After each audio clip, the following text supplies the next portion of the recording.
सुबह 10 बजे के करीब मीना बुआ अचानक घर आई और मुझे देखते ही जोशीले लहजे में बोली, शिखा, फटाफट तैयार हो जा, तू और मैं बाहर घूमने चल रहे हैं।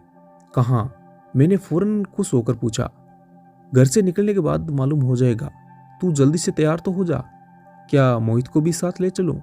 मैंने अपने 3 वर्षीय बेटे के बारे में पूछा। अरे, उसे उसकी नानी संभाल लेगी। मैंने सवाली नजरों से माँ की तरफ देखा। मोहित को रखने के लिए हाँ कहते हुए माँ कई दिनों के बाद मेरी तरफ देखकर मुस्कुराई। मीना बुआ के साथ मेरी हमेशा से बहुत अच्छी पड़ती रही है। स्मार्ट, सुंदर, समझदार होने के साथ साथ उनका स्वभाव भी मस्ती भरा है। फूफा जी को जब से दिल की बीमारी ने पकड़ा है, वही उनका बिजनेस संभाल रही है। वो आज फैक्ट्री जाना कैसे टाल दिया? घर से बाहर निकलते ही मैंने पूछा। मैंने सोचा 2-4 दिनों में तू ससुराल लौट जाएगी तो तेरे साथ घूमने का मौका कहाँ मिलेगा। तेरे फूफा जी की बीमारी के कारण कभी कभी उदास हो जाती हूँ। सोचा आज तेरे साथ घूम फिर कर गपशप करूंगी तो मन बहल जाएगा। सचमुच बुआ ने 2 घंटे तक मुझे खूब ऐश कराई। हमने एक अच्छे होटल में खाया पिया और शॉपिंग की। मैं सोच रही थी कि अब घर लौटेंगे, पर बुआ ने एक बहुमंजिला इमारत के सामने गाड़ी रोकी। मेरे कुछ पूछने से पहले ही बुआ जेपे से अंदाज में मुस्कुराते हुए बोली, हम दोनों एक पुराने जानकार से मिलने जा रहे हैं। इस व्यक्ति से आज से करीब 10 साल बाद मिलूंगी। कौन है ये व्यक्ति? राकेश नाम है उनका। वे मेरे साथ कॉलेज में पढ़े भी हैं और 10 साल पहले हम पड़ोसी भी थे। फिर क्या ये कहीं बाहर चले गए थे जो 10 साल तक आपकी मुलाकात ही नहीं हुई? मैंने कार से उतरते हुए पूछा। ये बाहर तो नहीं गए थे, पर हमारे परिवारों के बीच संपर्क में नहीं रहा। क्यों? वह तुम हमारी बातें सुनकर समझ जाओगी। बुआ की आंखों में शरारत भरी चमक उभरी। बस तुम राकेश के सामने एक बात याद रखना। किस बात का बुआ? इसका कि तुम मेरी भतीजी नहीं बल्कि पड़ोसी उनकी बेटी हो। तभी वे और मैं खुलकर बातें कर पाएंगे। मैं उनकी लचेदार बातें सुनने ही इतने सालों बाद आई हूँ। बुआ, चक्कर क्या है? जरा खुलकर बताओ ना। मेरी ये बात सुनकर बुआ जिस शौक अदा से हंसी, वे मुझे उलझन का शिकार बना गई। बुआ के करीब उम्र 35 साल के राकेश से हम दोनों उनके ऑफिस में मिली। My dear Meena, what's a great surprise. उन्होंने खड़े होकर बुआ का स्वागत किया। तुम्हें अचानक सामने देखकर बड़ी खुशी हो रही है। कैसे बना रखा है तुमने अपने आप को? 10 साल पहले जैसा खूबसूरत, फिट और स्मार्ट। राकेश, तुम्हारे सिर के बाल कम हुए हैं, पर झूठी तारीफ करके किसी भी स्त्री को खुश करने की आदत अभी भी कायम है। कैसी गुजर रही है जनाब? बुआ ने उनका हाथ हल्के से पकड़कर छोड़ दिया और खुलकर मुस्कुराती हुई कुर्सी पर बैठ गई। मेरे झूठे परिचय पर जरा सा ध्यान देने के बाद राकेश मुझे जैसे भूल सा गया है। उनकी प्रशंसा भरी दृष्टि का केंद्र पूरी तरह से हुआ ही थी। उनके बीच पूरी घटनाओं व पिछले 10 सालों की जानकारियों का आदान प्रदान शुरू हो गया। मेरे लिए ये अंदाज लगाना बिल्कुल कठिन था कि राकेश आज भी बुआ के जबरदस्त प्रशंसक है। क्या इन दोनों के बीच में पहले कभी कोई प्यार का चक्कर था? ये प्रश्न मेरे मन में अचानक उभरा तो मैं मुस्कुराए बिना नहीं रह सकी। ऑफिस में लंच टाइम चल रहा था। राकेश ने हमारे लिए बढ़िया कॉफ़ी व स्वादिष्ट पेस्ट्री मंगवाई। अजय के क्या हाल है? राकेश ने फूफा जी के बारे में सवाल पूछा तो बुआ गंभीर नजर आने लगी। बुआ ने उदास स्वर में उन्हें फूफा जी की दिल की बीमारी के बारे में बताया। बिजनेस में इस कारण जो परेशानी आई थी, उनकी भी चर्चा की। अपनी हिम्मत और समझदारी के कारण तुमने काफ़ी बिजनेस संभाल लिया है। यह सचमुच खुशी की बात है। मैं आता हूँ कि किसी दिन अजय से मिलने। आखिर वाकई बोलते हुए राकेश ने बेचैनी से भरे अंदाज में बुआ की तरफ देखा।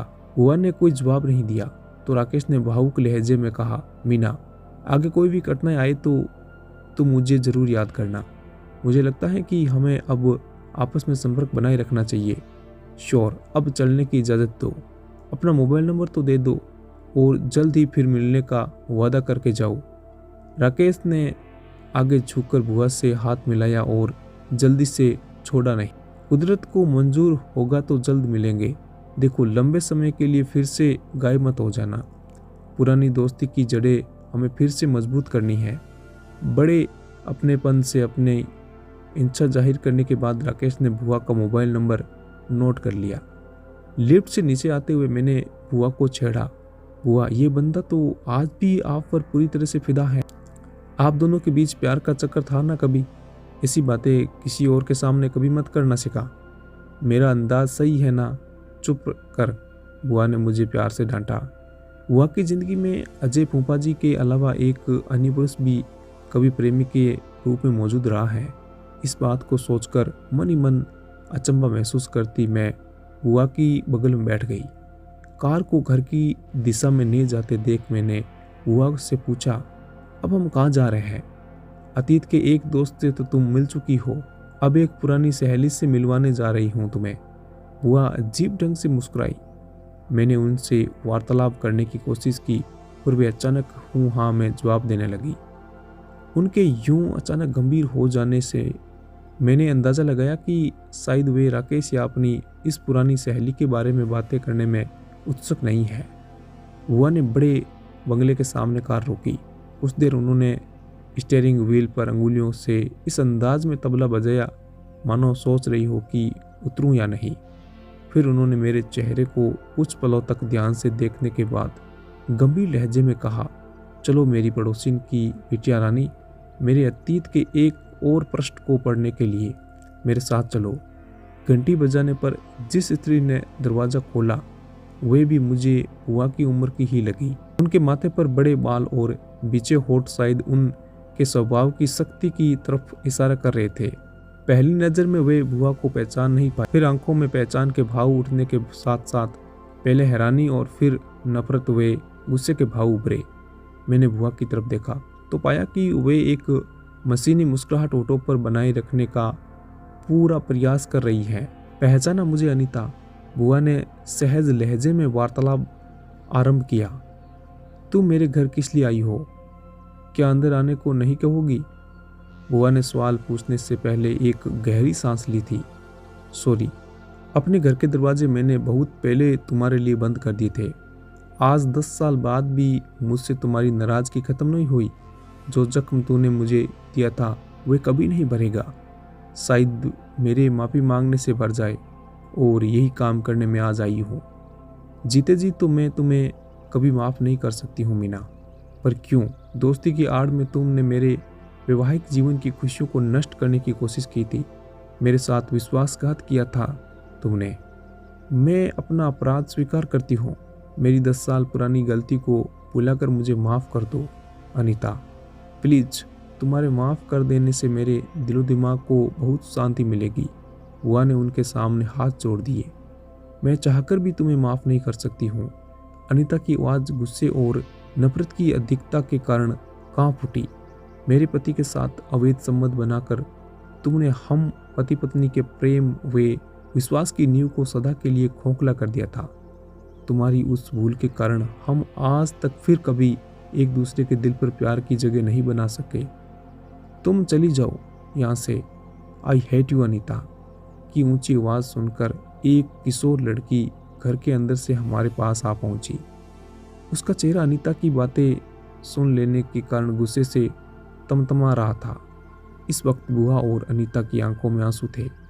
बुआ ने सहानुभूतिपूर्ण कोमल अंदाज में अनीता के कंधे पर हाथ रखना चाहा तो उस लड़की ने बुआ का हाथ झटके से दूर कर दिया।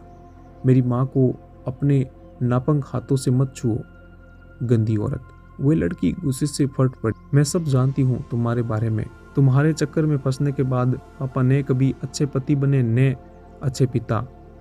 हम तुम्हारी शक्ल कभी नहीं देखना चाहते हैं। भाग जाओ यहाँ से। नेहा बेटी, तुम शांत रहो, मैं निपट लूँगी तुम्हारी इस मीना आंटी से। नेहा की पीठ सहलाने के बाद अनीता ने फिर से बुआ को नफरत भरे अंदाज में घूरना शुरू कर दिया। नेहा बेटी, तुम्हें मैंने बहुत लाड प्यार से अपनी गोद में खिलाया है। हम बड़ों के बीच में बोलकर तुम तो मेरा अपमान करने की कोशिश मत करो। बुआ रुआज सी हो उठी। अगर अपमानित नहीं होना चाहती हो तो हमारी आंखों के सामने आने से बचना। अगर पापा के साथ में मैंने तुम्हें कभी देख लिया तो तुम्हारी खैर नहीं। राकेश के पास क्या लौटेगी तुम? अब तक तो दस्यु प्रेमी पाल कर छोड़ चुकी हो तुम। अनीता का स्वर बेहद जहरीला हो गया। तुम्हारी तो कोई बेटी ही नहीं है, तो ये लड़की कौन है? कहीं पुरुषों को फंसाने की अपनी कुशलता के बल पर लड़कियों से धंधा तो नहीं? सटअप। मैं एकाएक चीख पड़ी। मेरी बुआ माफी मांगने आई है और आप है कि बेकार की बकवास करती जा रही हैं। ऐसा घटिया व्यवहार आपको शोभा नहीं देता। मैंने तुम्हारी बुआ को 10 साल पहले ही मेरे घर की दहलीज कभी ने लांदने को अगवा कर दिया था। अब ले क्यों नहीं जाती तो तुम इन्हें यहाँ से? मुझसे भी ज्यादा जोर से वह मुझ पर चिल्लाई और फिर धड़ाक की आवाज के साथ उन्होंने दरवाजा बंद कर दिया। वापस कार में आकर बैठने तक हम दोनों के बीच कोई बात नहीं हुई। फिर मैंने बुआ की आंखों में झांका तो वहां मुझे दुख के ज्यादा हैरानी के भाव नजर आए। मुझे इन पति पत्नी वे बेटी का ध्यान कभी कभी आता है, पर इनके दिलों में कितना गुस्सा, कितनी नफरत भरी हुई है आज भी मेरे प्रति। बुआ के होठों पर थकी सी मुस्कान उभरी। आपको क्या जरूरत थी इनसे मिलने आने की? मैं अभी भी तेज गुस्से का शिकार बनी हुई थी। तुम्हें साथ लेकर मेरा राकेश व अनीता से मिलना आना मुझे जरूरी लगा था। बुआ ने अर्थपूर्ण अंदाज में मेरी तरफ देखा। ऐसा क्यों कह रही हो बुआ? अपराध बोध की एक तेज लहर अचानक मेरे मन में उठकर मुझे सुस्त सा कर गई। शिखा बेटी, 10 साल पहले मैंने राकेश से अवैध संबंध बनाने की नासमझ की थी। इस कारण मैंने अनीता की दोस्ती को खोकर उसे सदा के लिए अपना दुश्मन बना लिया। आज उसकी बेटी भी मुझसे नफरत करती रही है। तूने देखा ना कि राकेश की दिलचस्पी आज भी मेरे साथ अवैध प्रेम का चक्कर फिर से शुरू करने में है। कुछ पुरुषों का स्वभाव ऐसा ही होता है। शायद तुम्हारा दोस्त नवीन भी इसी श्रेणी का एक दिल फेंक खिलाड़ी है। बुआ की पैनी नजरों का सामना न कर पाने के कारण मैंने नजरें झुका ली। मुझे चुप देखकर बुआ ने मुझे समझाया, देख शिखा, तुम्हारी अच्छी सहेली वंदना का भाई तुम्हारी ही तरह शादीशुदा है। कभी तुम दोनों एक दूसरे से प्यार करते थे, पर अब उस प्यार को जिंदा रखने की नासमझी मत करो प्लीज। ऐसी कोई बात नहीं है बुआ। झूठ बोलने के कारण मेरी आवाज बेहद भारी सी हो गई थी। मुझसे असलियत छिपाने का क्या फायदा है शिखा? तुम मायके आती हो तो उससे मिलने आती हो। वंदना को तुम्हारी ससुराल में लाने व छोड़ने के बहाने नवीन तुम्हारे पति संजय का भी दोस्त बन गया है। बिल्कुल ऐसा ही परिस्थितियां 10 साल पहले तब थी जब मैंने मर्यादाओं को तोड़कर राकेश से अवैध संबंध कायम कर लिए थे। मैंने अपनी सफाई में कुछ बोलने के लिए मुंह खोला ही था कि बुआ उत्तेजित लहजे में आगे बोली, पहले मुझे अपनी बात पूरी कर लेने दो शिखा। राकेश और मैं भी यही सोचते थे कि हम अपने संबंधों के बारे में अजय या अनीता को कभी कुछ पता नहीं लगने देंगे, पर ऐसे चक्कर कभी छिपाए नहीं सकते। हमारे उस एक गलत कदम के परिणाम की ही एक झलक तुम्हें अनीता व नेहा के व्यवहार में दिखी ही है। कहीं सारी बात तुम्हारे फूफाजी को मालूम हो जाती तो मेरे वैवाहिक जीवन की खुशियों व सुरक्षाओं की नींव भी जरूर खोखली हो जाती। अपने जीवन साथी के चरित्र पर लगे धब्बे को बुलाना आसान नहीं होता। नवीन से संबंध बनाए रखने की मूर्खता करके अपने वे उसके वैवाहिक जीवन की खुशियों को दांव पर लगाने का खतरा मत मोल ले मेरी बच्ची। बुआ ने झुककर मुझे अपनी छाती से लगाया तो मेरी आंखों से आंसू बह निकले। मेरा मन अजीब से डर का शिकार हो गया था। अनीता और नेहा की गुस्से व नफरत भरी आंखें याद आ रही थी। संजय को नवीन और मेरे संबंध की जानकारी लग गई तो क्या होगा? इस सवाल का जवाब सोचना शुरू करते ही बदन कांप उठा। माँ ने आपको सब बताकर अच्छा ही किया बुआ। आपकी हिम्मत व समझदारी के कारण जो मुझे देखने सुनने को मिला उसने मेरी आंखें खोल दी हैं। मैं वादा करती हूँ कि गलत राह पर अब मेरा एक कदम भी नहीं उठेगा। बुआ को यह वादा देते हुए मेरा आत्मविश्वास लौट आया था और निडर भाव से उनकी आंखों में देख पाना मेरे दृढ़ निश्चय की घोषणा कर रहा था।